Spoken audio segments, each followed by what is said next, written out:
प्यारे देशवासियों, नमस्कार। एक बड़ी विचित्र सी बात है, पुलिस और पॉलिटिक्स, ये दोनों ही हमारे देश का बिल्कुल हिसाब किताब समझ में नहीं आ रहा है कि ये क्या कर रहे हैं, क्या हो रहा है इन दोनों के बीच में।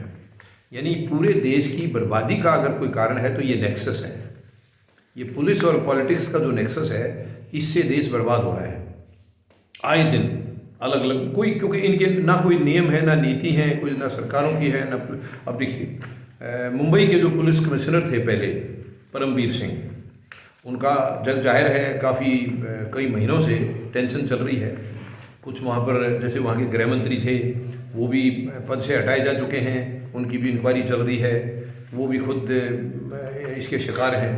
अब ये समझ में नहीं आ रही है, जब ये नेक्सस शुरू होता है तब इनकी कुछ और बातें होती हैं, बाद में इनकी जो कहीं बीच में किसी न किसी कारण से कोई अनबन होती है तो इनकी परतें खुलने लगती हैं, फिर ये अलग दिशा में जाता है। अब आज वो परमवीर सिंह जो पूर्व बॉम्बे कमिश्नर है, सुप्रीम कोर्ट में आज पेश हुए थे और उनका यहाँ आने का मकसद केवल यही था कि ये केस जो है वो महाराष्ट्र से सीबीआई को दिया जाए। महाराष्ट्र सरकार या महाराष्ट्र पुलिस की बजाय सीबीआई को दिया जाए, क्योंकि वहाँ उनको भरोसा नहीं है। ये उन्होंने कहा है कि ये महाराष्ट्र सरकार के ऊपर बिल्कुल भरोसा नहीं है, ना वहाँ की पुलिस के, जबकि उसी पुलिस के वो कमिश्नर रहे हैं। देखिए फिर भी क्या विचित्र बात है, जिस पुलिस के परमवीर सिंह जी कमिश्नर रहे हैं उसी पुलिस के ऊपर भरोसा नहीं है, तो कुछ ना कुछ तो है दाल में काला, कुछ तो ज़रूर बात है, विचित्र बात कुछ ना कुछ है। क्योंकि सरकार का गृह मंत्री इन्वॉल्व है, इसलिए सरकार भी इनको टेढ़ी नज़र से देख रही है। हालांकि माननीय न्यायालय ने आज ये पहले भी एक बार आदेश दिया था कि अभी फ़िलहाल उनके खिलाफ कोई एक्शन ना लिया जाए, क्योंकि पहले वो काफ़ी दिन अंडरग्राउंड रहे थे, बिल्कुल लापता थे, पता ही नहीं था इनका कहाँ पर हैं। कोई कह रहा था विदेश चले गए हैं, कोई कुछ और बता रहा था, बाद में इनका पता चला वो यहीं थे, देश में ही थे। और माननीय सर्वोच्च न्यायालय की तरफ से आदेश गया, तो इन्होंने अपनी बेल वगैरह के लिए बातचीत की कि जो भी होगा पहले आप पेश होइए, पेश होंगे सामने, उसके बाद बात होगी। तो उसके बाद वो पेश हुए थे और उस वक्त भी माननीय न्यायालय का आदेश था कि अभी इनके ऊपर कोई एफआईआर वगैरह दर्ज ना हो, जो भी है उसको रोक लगाई जाए। लेकिन इसके बावजूद मुंबई पुलिस ने एफआईआर दर्ज की थी इनके खिलाफ। आज वो दोबारा जब आए हैं, हालांकि माननीय सर्वोच्च न्यायालय की बड़ी गंभीर टिप्पणी है, बड़ी गंभीर टिप्पणी है। उन्होंने वहाँ जो भी कार्रवाई चल रही थी उसके ऊपर 9 मार्च तक रोक लगा दी है, क्योंकि 9 मार्च को दोबारा सुनवाई करनी है माननीय सर्वोच्च न्यायालय ने। तो 9 मार्च तक के लिए बिल्कुल रोक लगा दी है कि कोई भी मुंबई पुलिस या मुंबई सरकार, जो महाराष्ट्र सरकार, कोई एक्शन नहीं लेंगे किसी भी चीज़ के ऊपर, कोई एफआईआर और फ्रेश कुछ नहीं होगा, जो है उसके ऊपर रोक एज इट इज। अगली बार जब 9 मार्च को सुनवाई होगी उसमें फिर क्या फैसला माननीय सर्वोच्च न्यायालय देते हैं वो बात की बात है। लेकिन ये एक साथ एक बड़ी गंभीर टिप्पणी भी माननीय सर्वोच्च न्यायालय ने की है कि दूध का धुला कोई भी नहीं है। यानी उन्होंने परमवीर सिंह की तरफ भी और महाराष्ट्र सरकार की तरफ भी, दोनों की तरफ उंगली उठाई है और दोनों की तरफ इशारा करके ये कहा है कि दूध का धुला कोई भी नहीं है। तो ये कितनी दुख की बात है। वही दूध का धुला मतलब कोई भी नहीं का मतलब वही पीएनपी, पुलिस और पॉलिटिक्स। एक तरफ पॉलिटिक्स है यानी सरकार है वहाँ की, एक तरफ पुलिस है। कौन सच्चा है कौन झूठा है कैसे पता लगेगा इनका, ये बड़ी दिक्कतें हैं। यानी और जो नेक्सस होता है इनका वो आपस में म्यूचुअल होता है, म्यूचुअल नेक्सस है, म्यूचुअल इनका गलत तरीके से कमाई का धंधा होता है, उसमें सब मिल के कमाते हैं। जब कोई बात फंसती है तब इनका जो है ना आपस में खींचतान चलती है। और फिर अब इन्होंने जब कह दिया, उसी महाराष्ट्र के अंदर वो नौकरी कर रहे थे, महाराष्ट्र पुलिस के कमिश्नर थे। आज ना महाराष्ट्र सरकार पर विश्वास है ना महाराष्ट्र की पुलिस पर विश्वास है, मुंबई की पुलिस पर। तो कुछ तो है ज़रूर। मैं नहीं बता रहा हूँ कि परमवीर सिंह बेकसूर हैं या ये सचमुच दोषी हैं, या मैं इस पर कोई टिप्पणी नहीं कर रहा हूँ।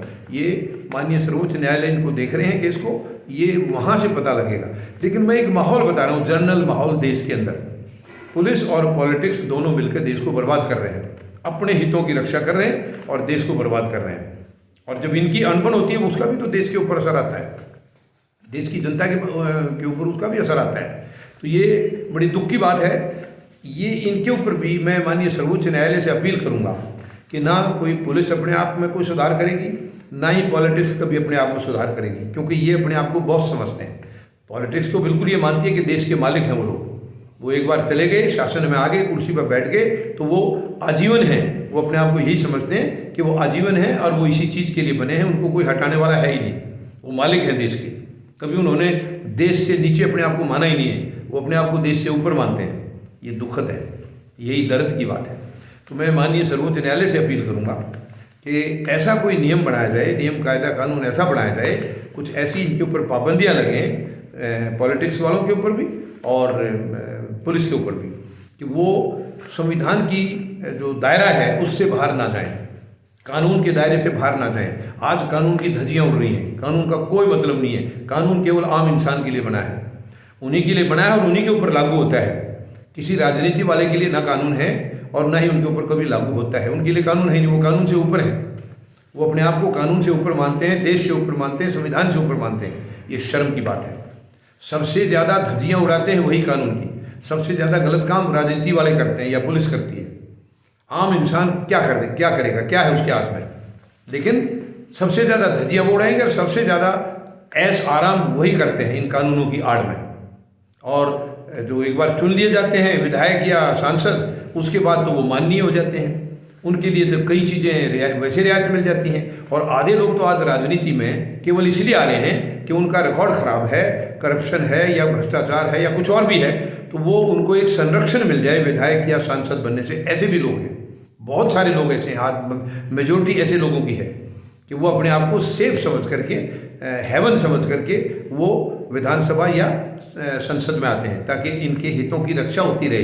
इनकी गुंडागर्दी और बदमाशी जो है ना वहाँ बेरोक टोक चलती रहे, क्योंकि वहाँ डायरेक्ट कोई एक्शन नहीं लिया जाता है, वहाँ मंजूरी लेनी पड़ती है।